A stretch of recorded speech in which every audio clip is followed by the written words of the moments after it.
Radio Soleil, Inda Djeredi, dans Alchimia, l'émission qui vous veut du bien.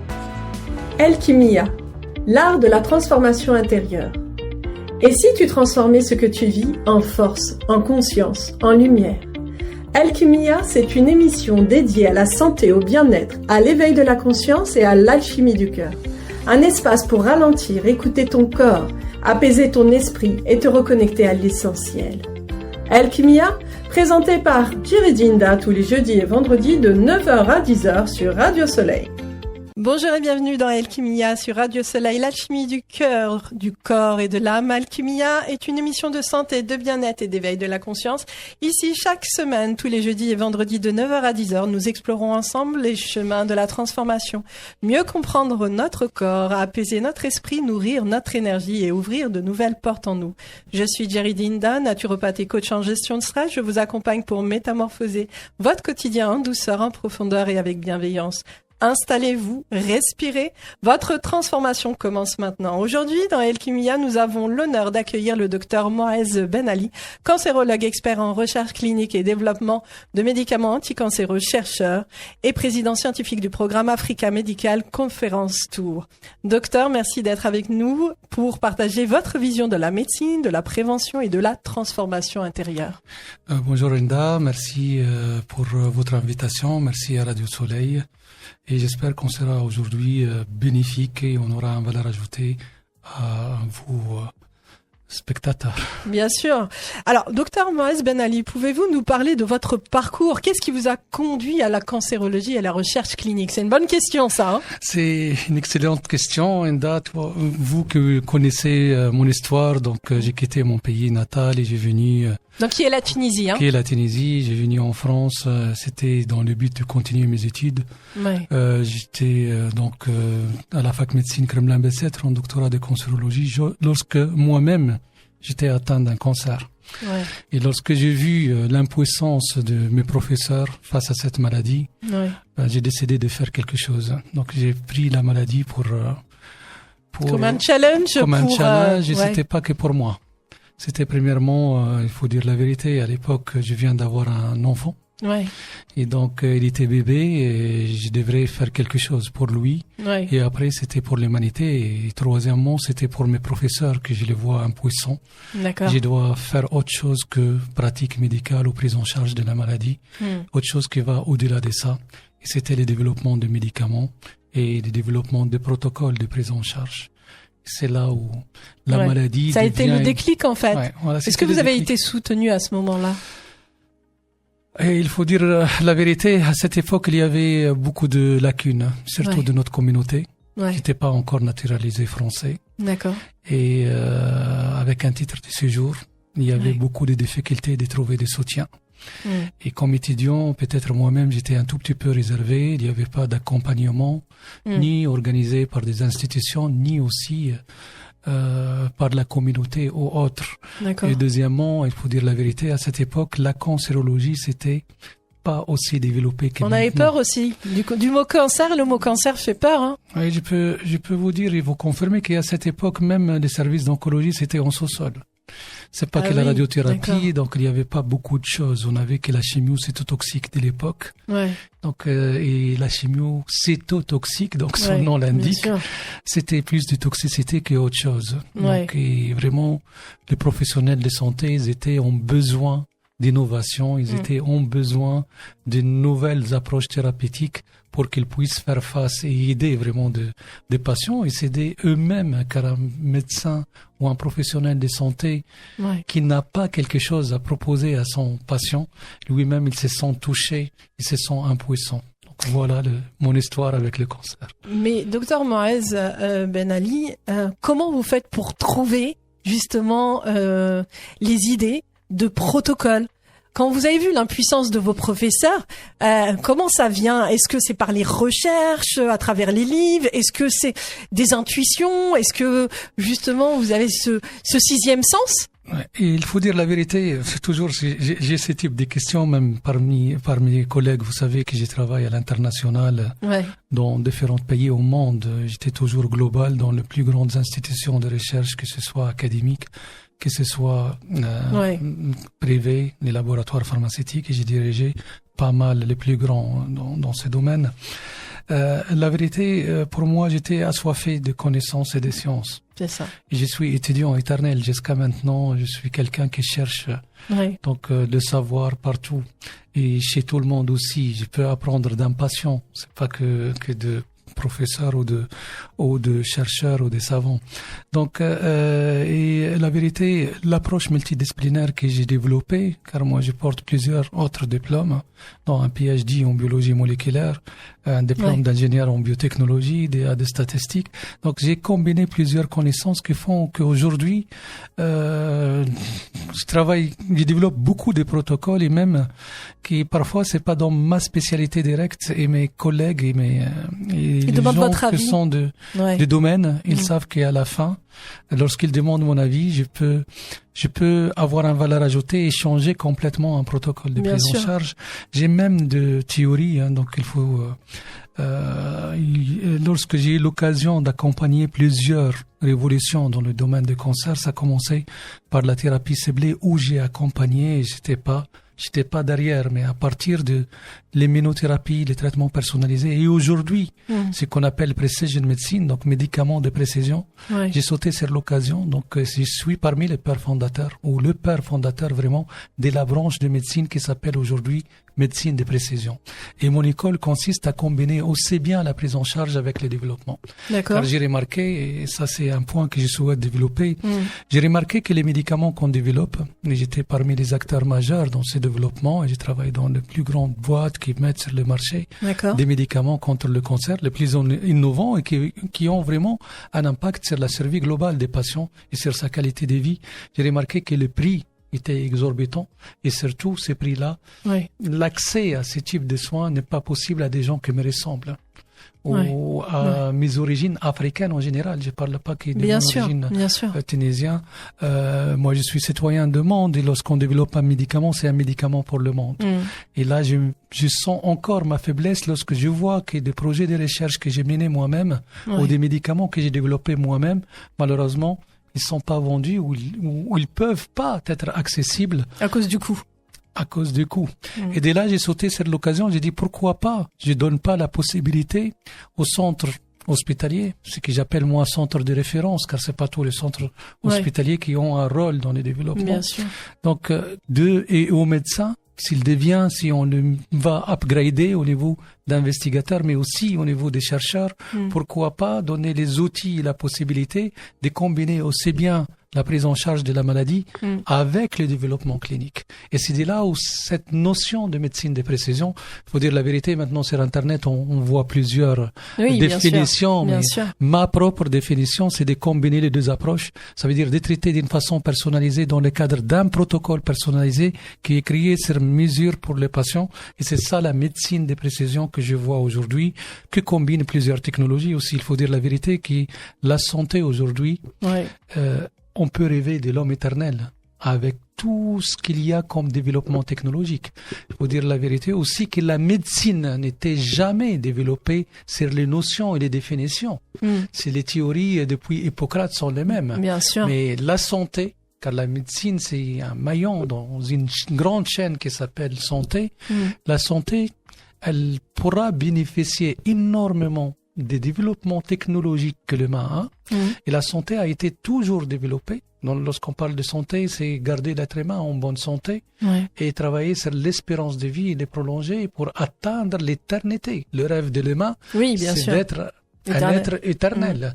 Donc aujourd'hui, ce rêve, il pourra être concrétisé. Personnellement, comme chercheur, avec l'arrivée de l'intelligence artificielle, il faut dire aussi que cette intelligence artificielle, nous, on l'a comme outil, qu'on l'a développé en interne, on l'utilise depuis longtemps dans le développement des médicaments. La plupart de nos essais, la plupart de formules qu'on a, ils étaient guidés par l'intelligence artificielle, guidés assistés par ordinateur, des algorithmes. Maintenant, on l'appelle tous intelligence artificielle. Oui, bien sûr. Mais c'est plutôt de machine learning et des algorithmes qui ont été développés depuis X temps. Aujourd'hui, nos sources sont sont mis en open source, donc tout est en ouvert. Bien sûr. Et on a nos outils qui restent en interne, donc c'est quelque chose qu'on connaît et qu'on fait et qu'on pratique depuis 2 décennies maintenant. Donc cette intelligence artificielle avec l'évolution et l'industrialisation de la biologie, Enda, vous flirtez avec le domaine et vous avez pratiqué vous-même et vous étiez professionnel de santé ou vous l'êtes encore. Je le suis encore, oui. Vous l'êtes encore. Donc lorsqu'il y avait les automates pour les analyses biologiques, il y avait un gain même dans l'espérance de vie. Et le diagnostic, il devient plus facile pour un médecin qui ne traite plus à l'aveugle. Donc on a évolué d'une médecine empirique à une médecine dite stratifiée. Il n'y avait pas que les analyses biologiques et l'industrialisation de biologie, mais il y avait aussi la physique et la radiologie. Donc mettre des mammographes à disposition, si je veux parler de l'oncologie, ou mettre à disposition l'échographie dans les cabinets médicaux, les ont fait évoluer et on a quitté, heureusement, dans les années 90, la médecine empirique pour être dans une médecine stratifiée. Dans les années 2000, avec on va y revenir. Il y a tellement à dire. Je vois on va faire une petite pause musicale parce que c'est vrai que c'est un domaine qui est à la fois très riche. On voit que vous êtes passionné et en même temps, il y a beaucoup à apprendre. Et nos auditeurs, malheureusement, on a tous connu quelqu'un qui avait dans sa famille ou un proche qui a un cancer ou qui est décédé du cancer. On va revenir sur ça. Merci.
Vous êtes donc sur Radio Soleil dans l'émission Alchimia, une émission de santé, de bien-être et d'éveil de la conscience. Nous sommes donc aujourd'hui avec le docteur Moaz Ben Ali, cancérologue expert en recherche clinique et développement de médicaments anticancéreux. Il est chercheur et président scientifique du programme Africa Medical Conference Tour. Docteur, on parle donc justement, vous avez parlé d'innovation, de l'utilisation de l'intelligence artificielle. C'est vrai qu'il y a tellement à dire. J'aime beaucoup le terme de thérapie ciblée, de thérapie personnalisée, c'est-à-dire un malade est unique. Et ça, c'est important parce que c'est votre vision. Et c'est vrai qu'en même temps, vous êtes médecin du monde, médecin humaniste. Il y a tellement d'étiquettes à vous donner. Et c'est vrai que dans ce domaine, il y a tant à faire. Oui, Enda, donc je reviens au point et c'est très important de parler de cette thérapie ciblée. Donc j'étais en train de dire que l'être humain a réussi de quitter la phase de la médecine empirique dans les années 90 suite à l'évolution technologique, surtout physique avec la radiologie, qui devient à la portée de tout le monde. Et même les appareils étaient à disposition dans les cabinets comme l'échographe, et de l'autre côté la biologie avec l'arrivée des automates, les diagnostics de précision ou les diagnostics qui est plus précis était disponible depuis les années 90. Dans les années 2000, avec l'industrialisation encore de la biologie, l'arrivée sur le marché de la première thérapie ciblée dans les années exactement 2001, et on a commencé, et même aujourd'hui on parle de la leucémie myéloïde chronique, on a réussi avec une thérapie ciblée, un inhibiteur de tyrosine kinase, de faire d'une maladie qui a été mortelle avec un mauvais pronostic, une maladie plutôt chronique. Donc aujourd'hui, la leucémie myéloïde chronique, avec cette médication de 2001, le patient, ils vivent toute leur vie avec juste une prise d'un comprimé par jour. Donc la thérapie ciblée apparaît suite à l'émergence de la biotechnologie, donc et la fabrication des anticorps et des inhibiteurs. Après cette période de 2000, on se rappelle tous des programmes encore scientifiques de génome humain. Et les scientifiques, ils ont arrivé à faire le séquençage du génome humain en 2010 et a été publié. Donc on est passé d'une thérapie ciblée et on peut parler d'une thérapie personnalisée à partir de 2010. Et cette année 2010, c'est pas que c'est l'arrivée de nouveaux médicaments tels que l'immunothérapie, mais c'était des nouvelles notions telles que la notion de l'épigénétique. Donc qui est très très importante et qui montre et qui prouve encore que la maladie est définie, ou la maladie elle est définie chez une personne, et c'est pas, on a passé des notions d'une maladie dysfonctionnement d'organes à une maladie plutôt de voies de signalisation, et après on trouve que même ces voies de signalisation c'est pas identique chez tout le monde, et c'est personnes dépendantes aux malades dépendants. Et donc cette notion d'épigénétique fait que lors de ces séquençages des génomes humains, et on se rappelle tous que l'ADN double hélice, donc elle code, donc elle code pour des gènes, et ces gènes ils codent pour des protéines, et la présence de ces protéines ou l'excès de présence de ces protéines, c'est une maladie, ou si ces protéines ils sont basse, c'est une maladie. Donc, et on a... Tout est question d'équilibre. Tout est question d'équilibre. Et on a compris qu'il y a une partie codante. D'accord. Avant, on donnait de l'importance à cette partie codante, mais il y a une partie non codante qui est la plus grande partie. Et cette partie non codante, c'est elle qui interfère avec l'environnement. Ça veut dire si vous êtes anxieux, si vous êtes stressé, vous avez une hygiène de vie, l'alimentation, l'alcool, le tabagisme, tout ça va faire que cette partie non codante, elle va interagir avec la partie codante pour décider d'inhiber ou accentuer la présence d'une protéine qui va donner une maladie. Et à la fin, et c'est que moi je donne comme cours maintenant dans la plupart des universités au monde, c'est la justice de Dieu. C'est nous qui décidons si on veut faire apparaître une maladie ou pas. Bon, la vérité... En clair, là, ça me rappelle, excusez-moi, docteur Moraes, ça me rappelle, si un bien vous atteint, il vient de Dieu. Si un mal vous atteint, il vient de nous-mêmes. En clair, c'est ça. Nous créons aussi nos propres maladies en fonction de notre hygiène de vie ou autre, nos pensées négatives, notre stress, c'est ça? Exactement. Et c'est pour cela qu'encore une fois, la maladie, donc, et la santé, elle est plus grande que la maladie. Et la maladie, c'est pas que un organe qui a une altération. C'est plutôt beaucoup plus que ça. C'est des voies de signalisation et non pas un organe. Et ces voies de signalisation, l'être humain lui-même, il pourra, avec son hygiène de vie, avec sa personnalité, même il y a des personnes anxieuses de nature, stressées de nature, et on va arriver pour parler de stress, le lien avec l'inflammation et l'inflammation de longue durée, chronique, et l'immunité aussi. Donc, cette notion d'épigénétique a apparu, donc à partir de 2010, on a compris qu'il y a une partie non codante. De nouvelles médicaments, ils étaient mis sur le marché.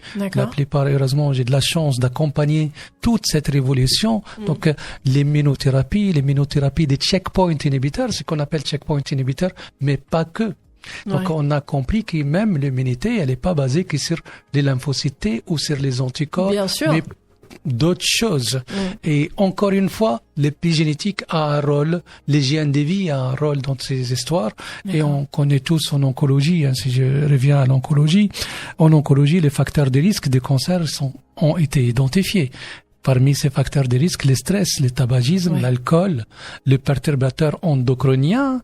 Donc, pour revenir à l'alimentation équilibrée et la toxicité d'une alimentation ultra transformée. Donc, malheureusement, c'est qu'on est en train de voir. De plus en plus, il y a une flambée des cancers. Et même chez les jeunes, on le voit, il y a énormément de leucémie. Il y a énormément de cancers différents, il y a plein de, et des fois on se pose des questions, mais pourquoi il y a autant de cancers? Pour la flambée des cancers, il y a deux choses qu'on doit différencier. Premièrement, on diagnostique beaucoup plus. On a dit que les outils de diagnostic, ils étaient aussi développés. Bien sûr. Donc aujourd'hui, j'ai parlé des automates tout à l'heure, mais il y a un outil aujourd'hui très très performant et qui m'a laissé travailler sur cette médecine de précision. Et ce qui est la base de la médecine de précision, c'est l'arrivée d'NGS. Je parlais des séquençages en 2010. C'était avec des techniques anciennes des PCR. D'accord. Ou même, moi j'ai fait des PCR sur paillasse avec des techniques des songères anciennes, mais aujourd'hui, Southern Blot et autres. Mais aujourd'hui, on a ce qu'on appelle NGS, Next Generation Sequencing, ce qui permet de séquencer un génome complet en 24 heures. C'est quelque chose d'énorme.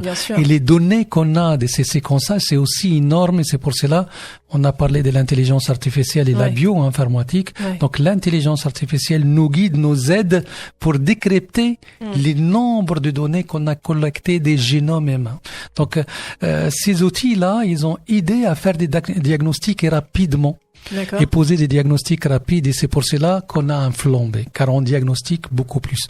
L'autre chose aussi qui pourra être responsable, c'est on a beaucoup plus de perturbateurs endocriniens, c'est la pollution.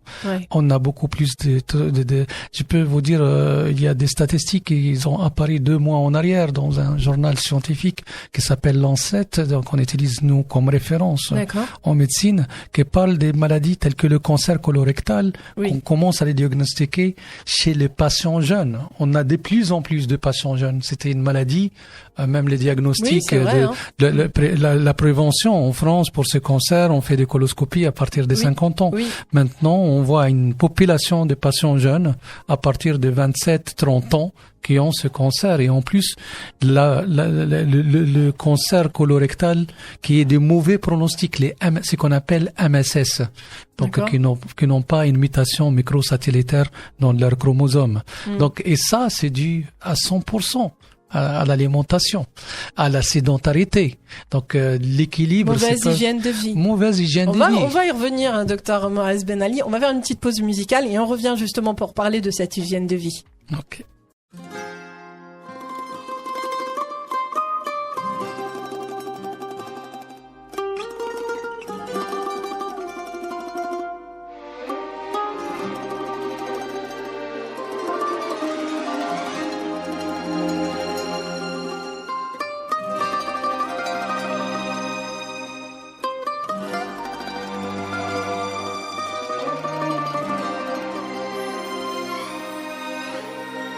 إلى كل اللي بيحبوني، انتوا وحشتوني قوي، وحشتوني قعدتكوا الحلوة ولياليكوا الحلوة، انتوا الناس اللي الحلوة ده في عز انتوا ما فارقتوني في قلبي كأنكوا والله ما سبتوني ولا حتى ثانية وانا مع ناس تانية ومهما بلف الدنيا يلا يلا نغني ونسهر يلا نعوض عمرنا يلا تعالوا نعيش طب يلا يلا نغني ونفرح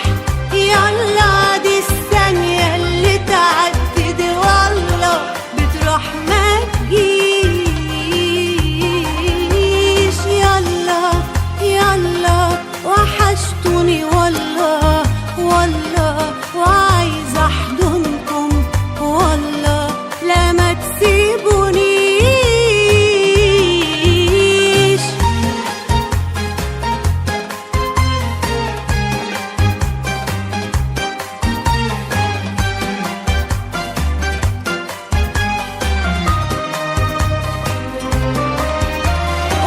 وحشتوني وحشتوني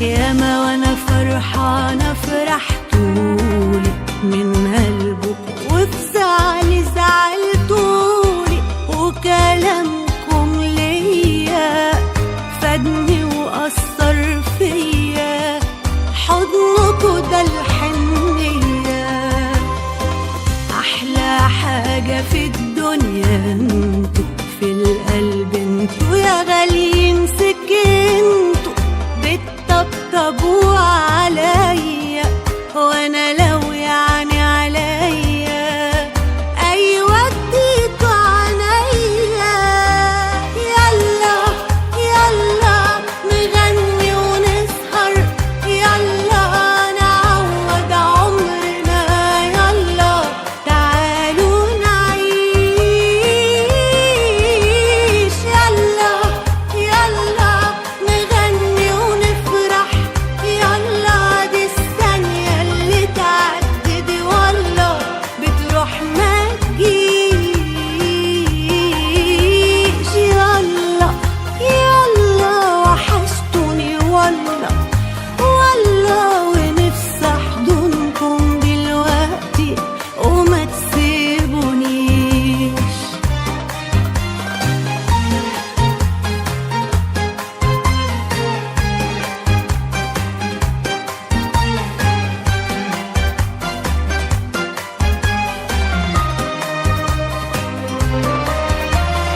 وحشتوني وحشت عيوني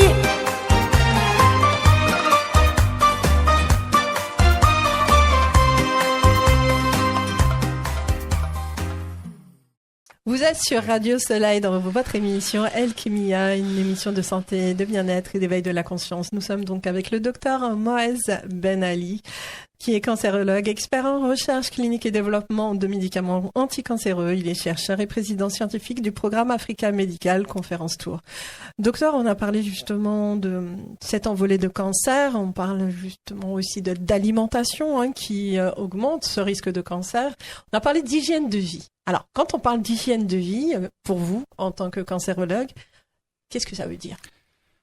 Pour moi, pour parler science, donc l'hygiène de vie veut dire pour moi c'est un sommeil de qualité. Ouais. Deuxièmement, c'est une consommation modérée. Pourquoi pas arrêter de consommer complètement de l'alcool. Tabac, alcool, drogue. Tabac, bien sûr, les drogues. Bien sûr. Je veux même pas, j'ai même pas, c'est pas limité, mais arrêter complètement, c'est possible car c'est des choses qui étaient liées et corrélées directement à certains cancers. Donc, l'hygiène de vie, c'est aussi pour moi une nutrition, une alimentation équilibrée. Et j'ai dit le mot nutrition. pas par habit de langage, mais je préfère la nutrition que l'alimentation. Bien sûr. Les notions de nutrition, c'est les vraies notions. L'alimentation, c'était après l'industrialisation et l'industrie agroalimentaire. Une nutrition, c'est calculé selon les calories nécessaires, mais aussi la qualité des calories qu'on souhaite ramener. L'autre point, c'est le pratique du sport. La sédentarité, c'est le premier allié de l'inflammation et des maladies cancéreuses, maladies cardiovasculaires aussi. C'est pas car je suis cancérologue que je vais parler que des cancers. Donc c'est ça l'hygiène de vie. Il faut s'éloigner de tout ce qui est perturbateur endocrinien. Il faut s'éloigner de tout ce qui pourra donner une inflammation chronique. Stress compris, stress et anxiété aussi. Justement, c'est ça. Certains patients observent un lien entre émotion, stress et maladie. Est-ce que vous le remarquez, justement, cette relation entre le stress, les émotions, les pensées négatives et le développement et la progression du cancer? Le lien direct avec le stress, les émotions et le cancer peut-être n'était pas prouvé, mais le lien entre stress, émotion et inflammation est prouvé et sort de patient qui se soigne d'un cancer. S'il est stressé et qu'il a encore des émotions, la rémission est très difficile. C'est ça. Donc le stress, émotion plus l'inflammation, c'est confirmé. Oui. Et nous, en oncologie, l'inflammation chronique pourra donner des cancers. Donc il y a un lien. Et les patients, ils doivent faire attention. Et même, c'est pas que les patients, une personne en bonne santé doit éviter le stress et doit éviter les émotions fortes et surtout les émotions de tristesse et anxiété surtout. Oui, et rumination, et surtout des fois les chocs, les traumatismes qui ne sont pas digérés et qui fait que la personne est en permanence dans un état de stress. Et qui fait que, en plus, là, maintenant, on sait très bien la relation entre l'inflammation chronique et le cancer. Exactement. Donc, encore une fois, c'était prouvé scientifiquement que l'inflammation chronique est liée à l'apparition de certains cancers, ou c'est la cause de certains cancers par minimisation de l'immunité et l'immunogénicité, et surtout l'immunité, donc innée chez le patient, car vous savez, la maladie cancéreuse, elle utilise le fait que le corps ne pourra pas se réparer tout seul. Les cellules rentrent en division et il se répare pas vu que l'immunité est basse. Donc, et cette immunité basse, elle est en lien direct avec l'inflammation chronique et elle est en lien direct avec ces problèmes de stress chronique et anxiété chez l'être humain. Mais c'est important justement de le dire parce que le corps envoie souvent donc des signaux pour dire à l'individu attention, là tu es malade. Et c'est important d'écouter son corps, d'être connecté à son corps parce qu'il parle. C'est plus des informations. La maladie, on dit toujours, c'est ce qu'on a du mal à dire. Donc en fait, c'est une information, le cancer. Comment on peut le définir avec quelques mots pour nos auditeurs, simplement, justement, comment dire? Il faut écouter son corps. Pour moi, le corps, il envoie des signaux, bien sûr, et c'est les symptômes avec notre jargon à nous. Donc, il faut écouter son corps et c'est pour cela, nous, on parle de plus en plus de santé intégrative. On n'attend pas qu'on a, un pic de glycémie dans le sang pour qu'on sache qu'on est diabétique. Il y a d'autres signaux qu'on doit vraiment les détecter, les déceler d'une façon très précoce. D'accord. Et la santé intégrative, elle combine entre l'état de santé organique et l'esprit. D'accord. Donc soigner l'esprit, c'est nécessaire avant de commencer à soigner le corps. Donc c'est obligatoire. Et donc ça, je pense que c'est important de le dire à beaucoup de médecins qui s'occupent de patients, que ce soit dans le domaine de la cancérologie ou d'autres. L'émotionnel joue énormément parce que malheureusement, ça c'est les choses qui fâchent des fois. On voit certains médecins il y a des patients qui vont dire il a été trop dur avec moi, il a pas de psychologie, donc. Est-ce qu'il faudrait pas intégrer justement dans les cours une approche psychologique pour accompagner les familles de ces malades qui sont déjà en souffrance, mais en plus de ça, qui ont un sentiment où ils ne sont pas compris? C'est une question très importante, Enda, et on le confronte dans nos pratiques. Oui. On a intégré dans nos cours nos approches pluridisciplinaires. D'accord. Donc l'aspect psychologique d'un patient. Ouais. Mais le patient, il n'est pas tout seul. Il y a une famille derrière. Mais oui. Et donc, parfois, la famille aussi, elle interagit avec ses patients et elle influence sa prise en charge. Et c'est pas que sa prise en charge. Je peux vous dire la résilience des patients, son acceptation de la maladie, mais aussi son acceptation de son traitement et les séquelles de son traitement. Ouais. Donc, et malheureusement, les approches qu'on a, on est limité. C'est bien dans l'hôpital public ou les privés, c'est les approches qui concernent la famille. Donc, on fait beaucoup de choses pour les patients. Il y a même une consultation d'annonce de la maladie qui s'est fait en présence de psychologues. On accompagne toujours avec un psychologue, on propose aux patients, mais jamais à la famille. Et je pense que il y a une tierce qu'on doit ajouter. Bien sûr. C'est la famille, mais on doit ajouter aussi, car je pense pas que c'est le travail d'un médecin, mais on peut trouver un coordinateur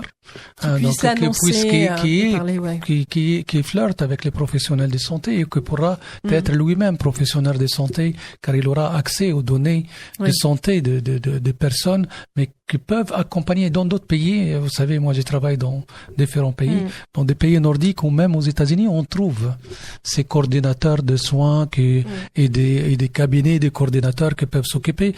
Il faut pas oublier que c'est vrai que l'oncologie et la cancérologie, cette maladie, elle atteint de plus en plus de patients jeunes. Oui. Et c'est une maladie qui reste aussi pour une population qu'on appelait à l'époque une population elderly population, une population âgée. Donc, parfois, ces personnes âgées, ils ont besoin d'accompagnement car ils n'ont pas de membres de famille ou ils peuvent pas, ou leurs membres de famille sont loin. Donc, penser à un métier de coordinateur, peut-être ça pourra aider. Moi, je l'appelle coordinateur. On va trouver d'autres noms, mais il y a quelque chose qui manque encore dans la prise en charge des patients. Et vous avez mis le doigt sur la famille, comment on fait avec la famille. C'est très très important. Parce que moi, j'ai beaucoup de retours, surtout en ce moment. J'ai eu deux mamans de personnes que je connais qui sont décédées de cancer et j'ai beaucoup de retours comme quoi on leur dit textuellement votre maman elle va mourir comme ça. Donc c'est difficile.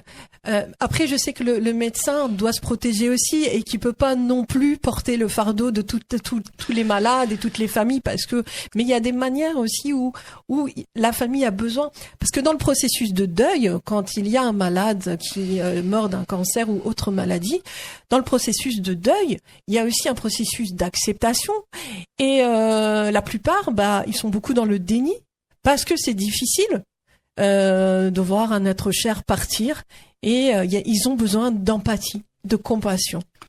Oui, vous l'avez mentionné, le médecin peut-être, il est très patient-centric, il est concentré sur le patient et sa maladie, sa pathologie, et parfois il se confronte lui-même à des situations avec la famille et peut-être il n'était pas formé pour, mais aussi manque de temps, problème de temps, il trouve pas.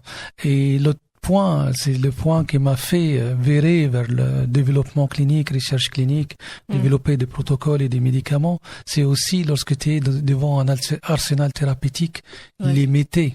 Donc, son impuissance, bien sûr, c'est une frustration et qui pourra aussi s'exprimer et qui pourra aussi ne pas, il est plus à l'aise devant la famille ni son patient. Donc tout ça c'est compréhensible et encore une fois je pense que comme on est en train de proposer un accompagnement psychologique pour les patients, on pourra le faire et je suis convaincu et personnellement je vais continuer à les demander, à travailler dessus. Il faut aussi proposer l'accompagnement psychologique à la famille et il faut aussi reconnaître des tierces de confiance, des structures organisées qui peuvent accompagner aussi bien les patients que les familles, car c'est une maladie très complexe. C'est une maladie où la prise en charge elle est complexe, pluridisciplinaire, donc et qui nécessite vraiment. Donc le patient nécessite des soutiens et de l'aide, et la famille de la même façon aussi. Docteur Moaz Ben Ali, l'espoir dans tout ça. Personnellement, vous savez, il n'y a pas de limites pour les sciences. Il faut pousser les limites des sciences. Et aujourd'hui, je peux vous garantir qu'on pourra éradiquer les cancers. Donc, et dans ce cadre-là que j'ai lancé l'approche cancer zéro, et même à l'encontre des standards. Personnellement, je crois pas aux standards, et c'est pour cela que je parle de médecine de précision ou personnalisée. Oui. Aujourd'hui, c'est possible. Et aujourd'hui, on a des technologies qui font que l'éradication de cancer, c'est possible, mais il faut pousser les États à trouver des solutions. C'est pas des solutions de recherche car on a tout, mais des financements. Oui. Donc vous voyez, rien ne sort. Le problème, c'est l'argent. Rien ne sort de l'académique, rien ne sort des institutions publiques. Oui. Donc il faut trouver des solutions, il faut des financements, et l'éradication, elle est possible. Je peux vous dire, on travaille moi-même dans mon groupe de recherche sur des choses dans l'innovation qui peuvent changer la donne complètement et guérir des cancers les plus avancés. Je peux citer qu'après l'immunothérapie, qui maintenant elle est devenue multimodale, on parle pas que des CAR-T, des chimériques antigènes récepteurs lymphocytés, on parle plutôt de protéines degrader, on parle de vaccins thérapeutiques.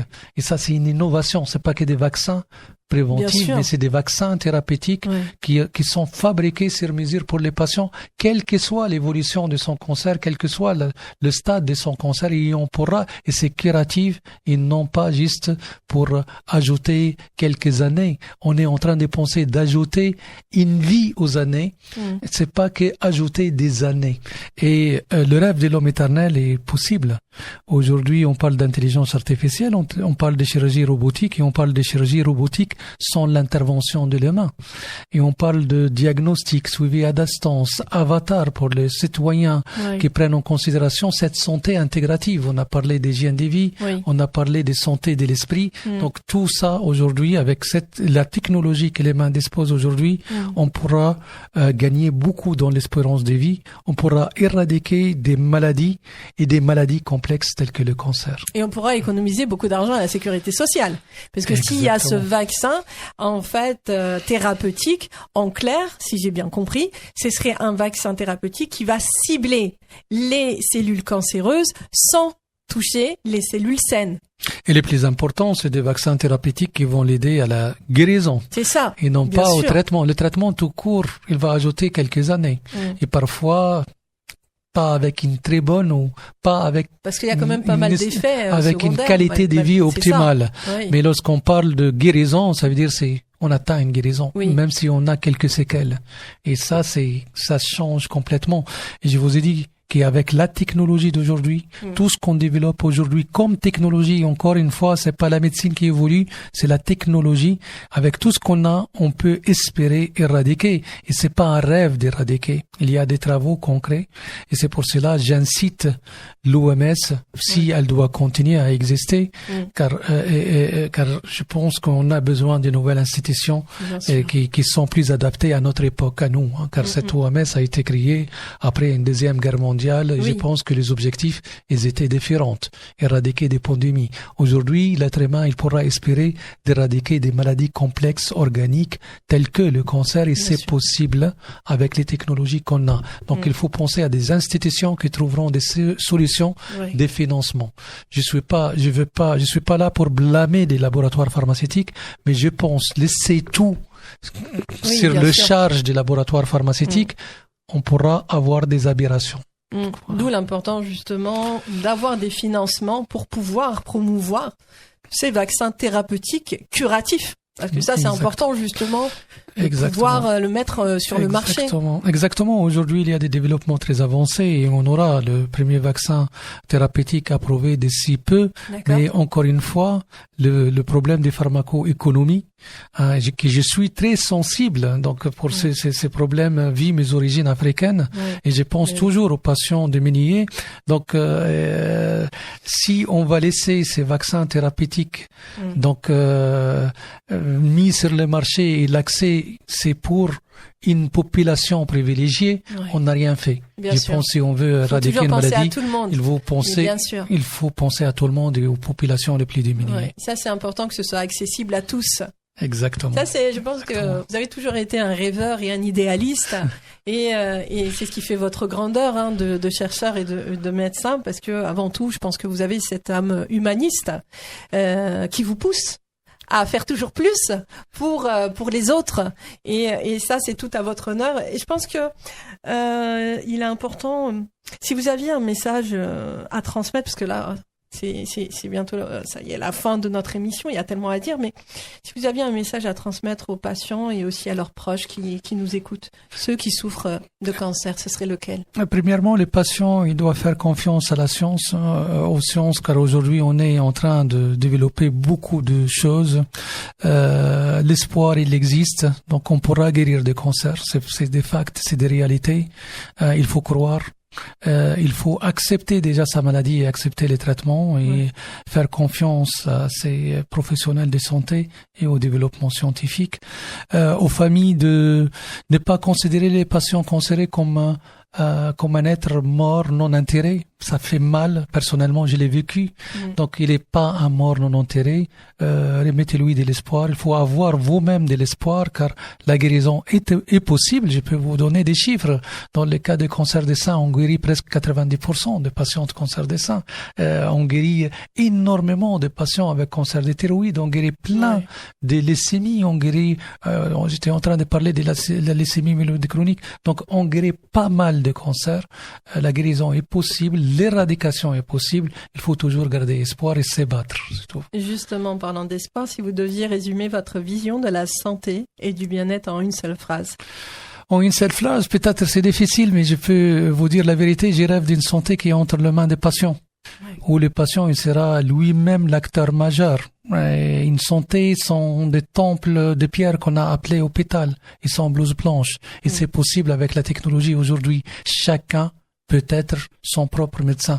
Attention, j'invite pas à l'automédication. Oui, bien sûr. Mais je vois que l'avenir va tendre vers ça. Et que ce qu'on appelle aujourd'hui médecins, ils seront plutôt des savants, des chercheurs scientifiques de haut niveau, mais que les citoyens auront la possibilité d'être l'acteur majeur de sa santé. D'où la médecine intégrative quand vous avez parlé tout à l'heure. C'est important justement de le transmettre. Pour finir, 3 mots pour cette nouvelle année, ce seraient lesquels? Je souhaite mes vœux de bonheur et surtout beaucoup de santé à vous tous. Et je souhaite la paix pour le monde. J'espère qu'il y aura la paix partout dans le monde, en Ukraine comme en Palestine, comme au Venezuela ou ailleurs. Je souhaite un monde plus solidaire. Je souhaite des décideurs qui pensent aux citoyens et à leur solidarité plutôt à une concurrence et des guerres. Donc voilà. Merci beaucoup, Dr Moez Ben Ali, pour cet échange inspirant entre science et humanité. Dans Alchimia, nous croyons que la connaissance, la prévention et l'écoute de soi sont déjà des chemins de guérison. Merci à vous, auditeurs, d'avoir partagé ce moment sur Alchimia. Prenez soin de votre corps, écoutez votre cœur, élevez votre esprit et continuez de vous transformer un pas après l'autre. Je suis Jerry Inda et je vous dis à très bientôt pour une nouvelle émission. Radio Soleil, Inda Jeredi, dans Alchimia, l'émission qui vous veut du bien.